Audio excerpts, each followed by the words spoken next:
আমার আজকের গন্তব্যস্থল হলো এখানে গণেশ রেস্টুরেন্ট, যেটি আমাদের রেয়াপাড়া নন্দীগ্রামেই অবস্থিত। ভেতরে প্রবেশের পরেই একমগ্নে একটি জিনিস লক্ষ্য করছিলাম, যা ভীষণ ভালো লাগলো। ক্রেতার সুরক্ষার কথা ভেবে এখানে দামের তালিকা কিন্তু সবার সামনে রাখা আছে। আসুন এবার খাওয়া দাওয়া শুরু করা যাক। প্রথমে নিলাম চিকেন পকোড়া, যার দাম ছিল 16 টাকা পিস। এবার পকোড়াটি ভেঙে দেখব ভেতরে কেমন কোটিন দেওয়া এবং চিকেনের পরিমাণ। এই হলো কোটিন এবং চিকেন। অন্যান্য জায়গার মতন ভিজি হাজার জিনিস ভরা নেই, সবটাই সলিড, তবে স্বাদটা ছিল একদম ঘরোয়া।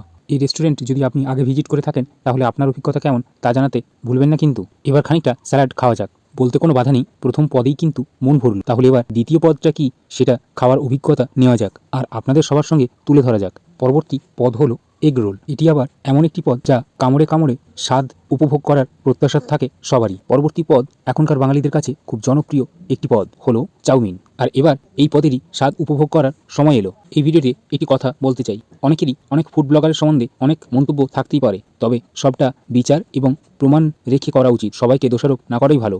ক্ষুধার্ত মানুষের কাছে খিদে নিবারণের জন্য মানুষ খাবার খায়, সেই সঙ্গে যারা পছন্দ করেন খানিক মানুষের সঙ্গে তুলে ধরতে, তারা তা করতেই পারেন, কিন্তু তাই বলে তাদের প্রতি খারাপ আচরণ কিংবা কটূক্তি করাটা কোনো শিক্ষিত এবং সভ্য ব্যক্তিদের কাজ নয়। পরবর্তী ভিডিওর জন্য চ্যানেলটি সাবস্ক্রাইব করুন। এখন সবাইকে